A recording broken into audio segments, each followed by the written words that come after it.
Dirty. Yes, I'm riding dirty. Riding dirty. I'm riding dirty. That's what we're going to talk about. Riding dirty today. Yep, riding dirty. Podcast 118, 118 episodes, and I'm still bitter that you actually missed one because you were on your deathbed. That is pretty bitter. You were dying. I was dying dirty. You were dying dirty. Yeah. You were digging the grave. 1 foot in. One Nah, one. actually, well, I think that I was sick then, but You were. part of the problem was that my computer was broke that Oh, that's week. right. Yeah. Yeah, but I was Okay. still sick though, because remember I was a 3 month stretcher there. Yeah. Yeah, You took too much colloidal silver. colloidal silver. Colloidal silver is good for you. That's what they say, Hmm. or they say. They They. Podcast 118. Chris has this, RFK says it's good for you. yeah, like methylene blue. He drinks it. He does. You see it? He squeezes Yeah, that stuff in his drinks. I Ah, have it. I have it too. I took it. did you? Yeah, You're a Smurf. I'm a Smurf. You was Papa peeing Smurf. blue. Was you I'm peeing Papa blue? Smurf. Your daddy. No, I'm Papa Yeah, Smurf. Daddy Smurf. Daddy Smurf. Yep.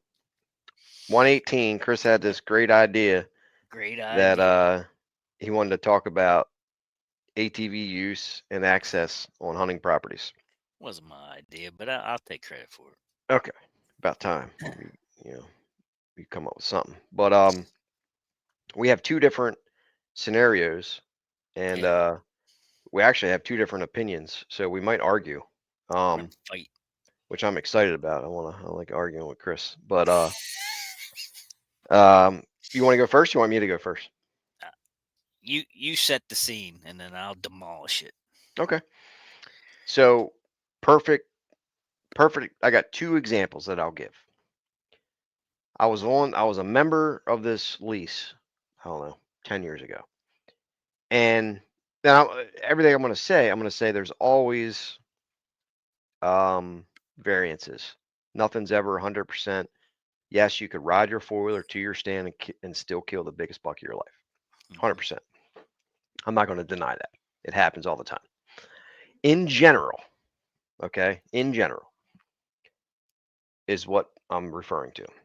I hunted this property. I was a lease. It was a lease. It was 275 acres, and there was three guys on it.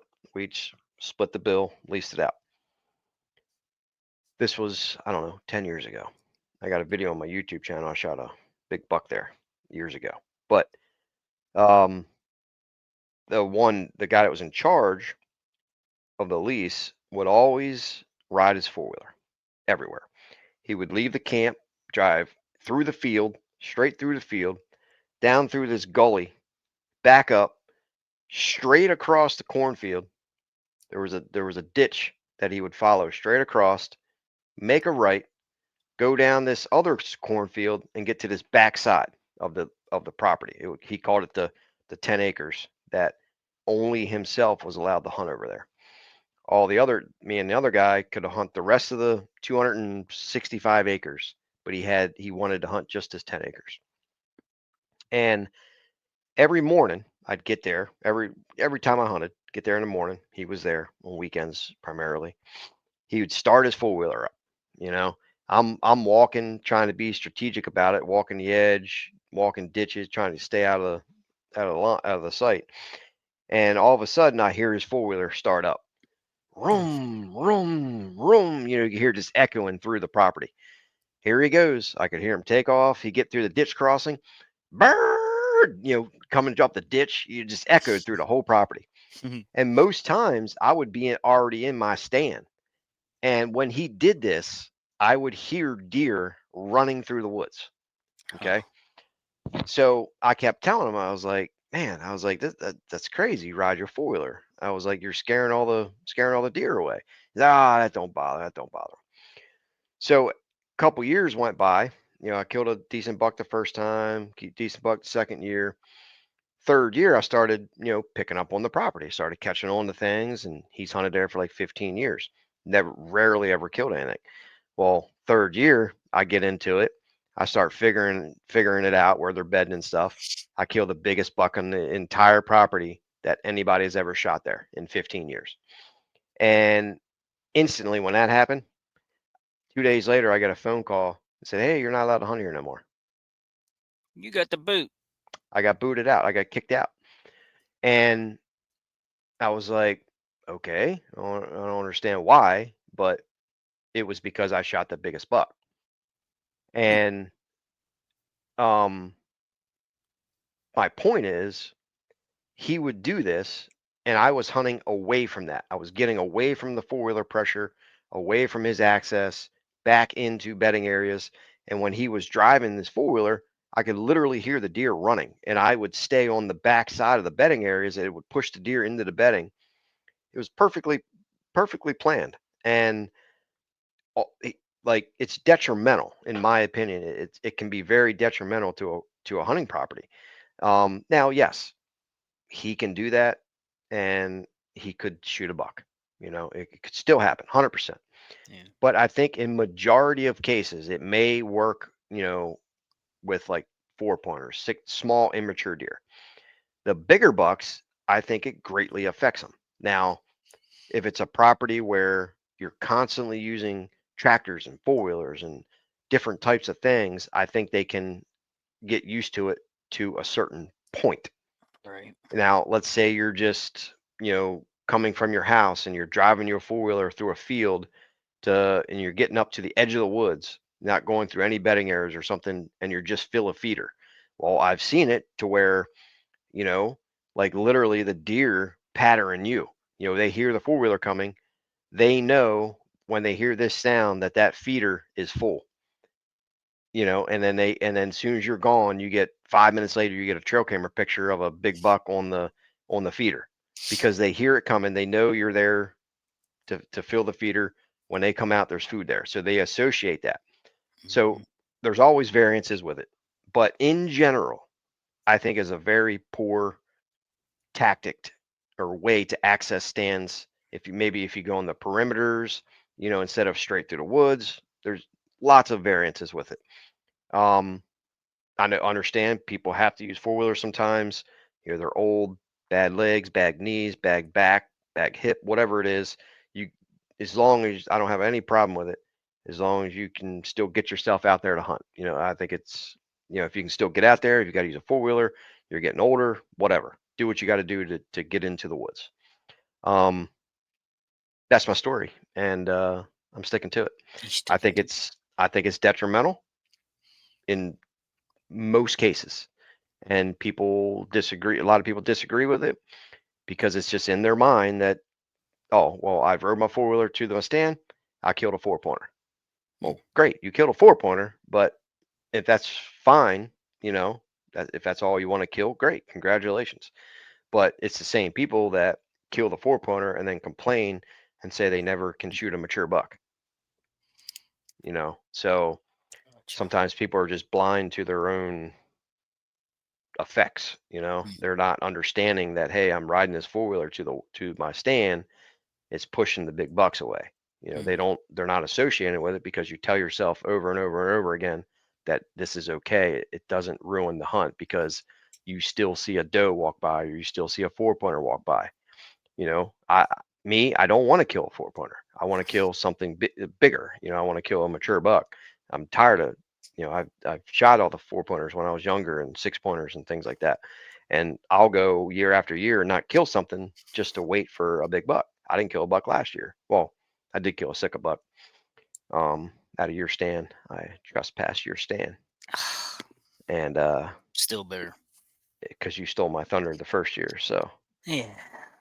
we're back on that. But yeah, so I think it's detrimental. Chris may have a different opinion. I don't know his opinion on this.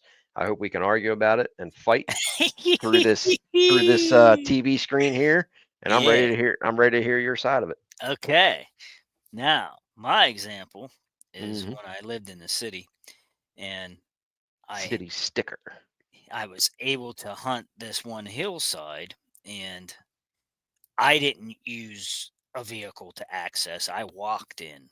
But what I had to deal with was neighbor kids on their dirt bikes, and I I got set up, and I had seen an 8 point, and I thought, if this buck comes in, I'm going to shoot this thing with my bow. And as this buck's coming in and I'm getting ready to shoot this thing, this kid comes tearing in on a dirt bike. Okay, runs the buck off. Now, yeah, it took about an hour, but the buck did come back to the same exact area, and I was able to shoot that buck that night. So I did harvest that buck. Now, like you said earlier, there's so many different things that is happening right there. Um, First of all, it's just a woods lot in the city. Um, Not very many places for the deer to go anyhow. So I was set up obviously on a travel route which they run in between houses and developments and all that jazz. And so they don't have very many places to run. So when he ran that buck off, he probably ran him out into somebody's yard or something where he didn't want to be, and he just circled back after the bike left and came back through, and I was able to shoot him. So, I mean, you can argue the fact that you know it's detrimental. I mean, and it is in certain instances, but in other times, like I, it happened to, it worked out for me. And yeah, if there was an ag field or something there, I bet you that deer would have crossed and went away. But being that I was in the only patch of woods around, he wanted back in there for security. So I was able to capitalize on that.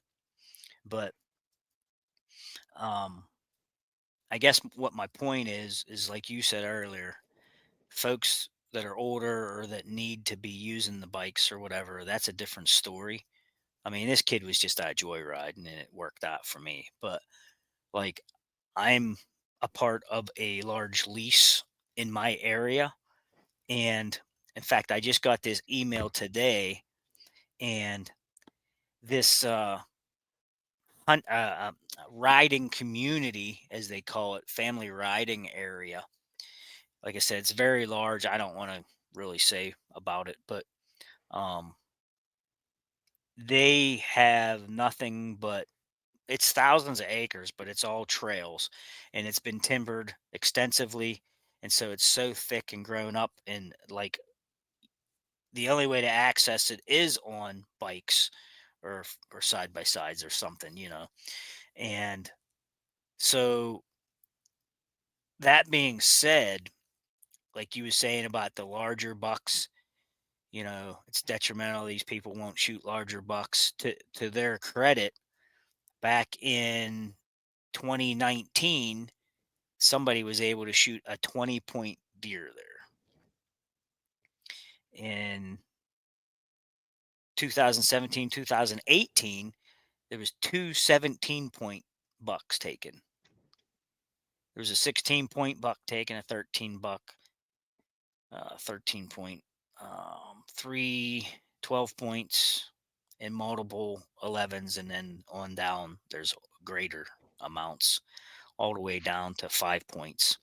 That would be children, of course. But there's four, five, six, there's like 7 years they strung out in a whole graph there telling you what was shot buck wise on the property. Um, there was a lot of properties right around that border it that I know of. There was some really large bucks taken there as well. So, I mean, it can be done. Um, I prefer not to. Uh, like you said, it people could ride right to their tree and probably leave the bike at the bottom of the tree and climb it and get up there and shoot something nice.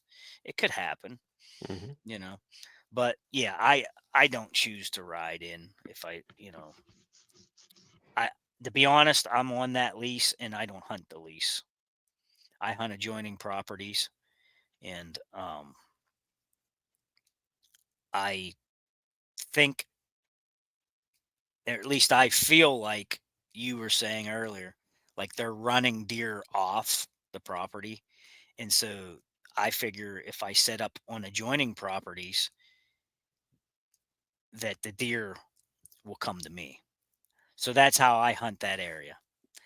I actually get on the adjoining properties and put my back to some posted land because I'm banking on those deer coming off of that huge lease and running for posted.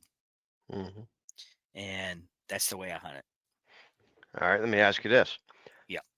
At your mother-in-law's, Yes.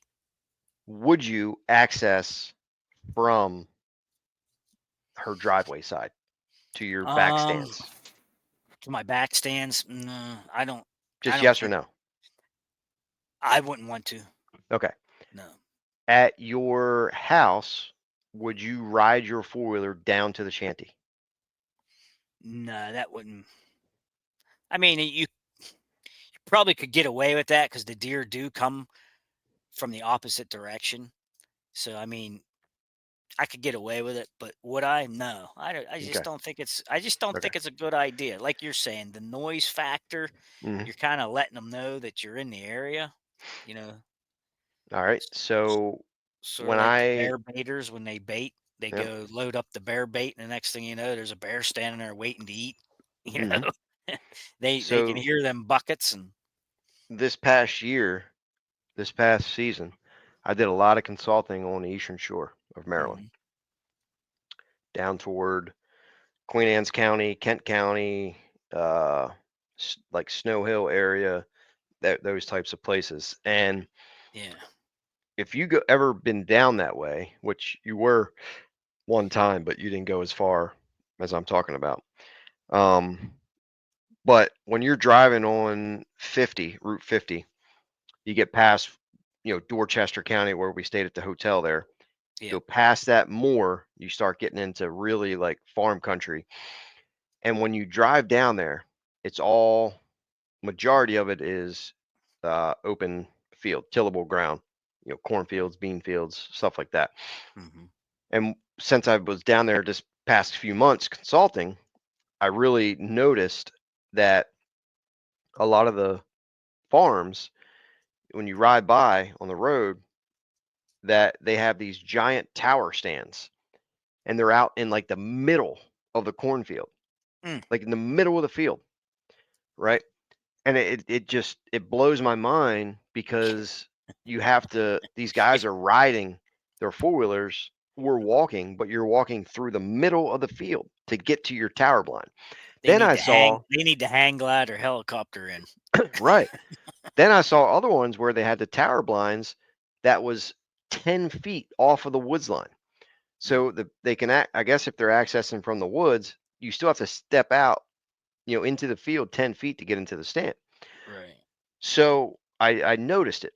Well, I done so many down there this year. A lot of the clients love, and I went down there last year too. That's where I got these recommendations from this year. But Mm. so my kind of work is getting spread through the Eastern Shore right now, which is good. But my point is, a lot of these guys have loved what I set when I set their lands up, that they're recommending it to these other areas within this, Snow Hill, you know, Dorchester, Queen Anne's, Kent County areas that, when I get there, we're taking the blinds out of the field. They're coming out of the field, they're going to the edges, tucked back into the woods. They're planting some type of cedar tree in front of the blinds to secure it so you can get in, access it from the backside. Where, I mean, the one guy is still working on it. He's mulching trails. He hired a skid steer with a mulcher guy come in there. He's making trails, bedding area. I mean, we're rearranging stands and all this other stuff. But, you know, access, I guess my whole point of saying that was that that is one of the biggest mistakes is that these tower blinds are in the middle of the woods or middle of the fields. Like, why? I don't understand why that happens. There's no Why? there's Tell me no why. good there's no good way to get there um without being detected. Right. I mean, you're in It the doesn't middle of a doesn't make I mean, sense. these are 50 to 100 acre fields, and I this mean, unless blind just sits right in the middle. unless they're sleeping in it overnight and gonna hunt in the morning. Could. It's I the just only way it would yeah, make sense, you know? I I it's just it The deer always deer could blows my mind. filter in overnight Yeah. and be there when they wake up, and when Mhm. the sun comes up, start blasting. I mean, Right. that's the only way you can hunt that. Yeah. I mean, obviously, I understand that there are rifle stands, Yeah, shotgun stand. We have a shotgun season in Maryland, but shotgun stands, and you know, you're not going to get a big buck to step foot 20 yards within that tower blind. It just most likely, in general, it's not going to happen. right. Take those blinds, take them to the edge of the woods. There's a lot of ditches and things down that way, so you could walk ditches, through the edge of the woods and then cut into the backside of the blind. Just there's always things to do, like we did at the old farm. We took that sad daddy tower blind, tucked it into those pines, and then even when we cleared that one side, we took the old brush and stacked it up on the front side. I Yeah, have at least a half dozen videos on my channel where I came down the road and videotaped myself walking into that blind, and I had 6 to 10 deer out in the food plot, and they never yeah, knew I was there. right. If that blind, imagine having that blind out in that middle, and you had to walk out there. It, it Just you'd be wouldn't work. it wouldn't work. You blow deer out left and right. Yeah. Um, that's my spiel. Yeah, like, I don't know. Well, that there is either someone's ignorance that doesn't know any better, or I don't know. I don't even know how to explain that one, You're but like, baffled. yeah, I am baffled by that. But the four wheeler and the ATV and the side by side ride and stuff, it's just people have just gotten lazy. I think, All that too. you know. Yeah. Uh, First of all, they don't go far enough off the beaten trail to hunt, Hmm. and then they say, "Oh, I hardly seen anything today." Well, Right. yeah, I wonder why. Yeah. They don't get in off the woods, or in off the a trail far enough to see anything, and then, like you said, on top of that, they're motoring in there, and these things aren't quiet. I mean, Are they motorboating in? I don't know, they might be. I don't know. Motorboat? Are you motorboating? I'm not motorboating. You suck. Whatever. I'll be canoeing in, maybe, if things don't go my way. So Yeah. yeah, but yeah, He's motorboating. the access to these places is easy to get in and out with the four wheeler, but what is hearing you or seeing you on the way in? You Hmm. know, I always wonder that. I always wonder, like, you say, "Oh yeah, I seen 13 deer today." Well, how many deer saw you? Hmm. That's what I always wonder. You know, I don't know. I I would say around where I hunt at, around my place here, if you're seen on a four wheeler or a side by side or something, yeah, they're kind of used to seeing that, but you might get away with that the first week. Right. Yeah. After that, it's Done over, for. bud. Hmm. You're done, because they know they're being hunted then, you know. Yep. And the Yep. first time they hear or see that, they're gone. Like, I can mow all summer long over there across the road at the destination plots, and are coming in and coming and going, coming and going. They stand there and watch me mow. If I stop the mower, even, and just sit there and watch them, they're still okay. But if I'm over there anywhere near that property and they see me after the first week starts, they're gone. Hmm. They're gone. And they just don't even, they start getting, you know, dang near nocturnal, you know. It's just thankful to be having some good food on the ground for them to eat. Your own You ain't got homemade no good food, good, not good food, but just food. Yeah, just food yeah, with your because 4.7 pH food plot. fruits and vegetables aren't good food. No, No, I hate you got fruit. 4.7 pH. 4.7. I didn't even do soil samples yet. It's been too Dumb, wet. slacking. Too Last wet. question. I'm signing off. We're ending podcast 118. On public land, how far do you think, on average, is the farthest that hunters walk to hunt a stand? How far do people need to go to get away from hunters? Take a guess. Just on what do you think? What I think they need to do. I mean, What have if you they're at, seen on the if mountain where you hunt? what I've seen. Oh Yeah. crap! These Anybody guys, go back there?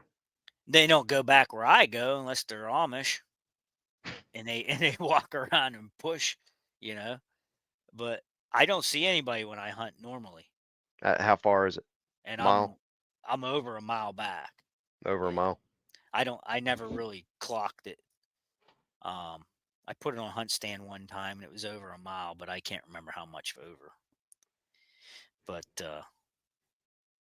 yeah, I no, normally they don't even come halfway back there.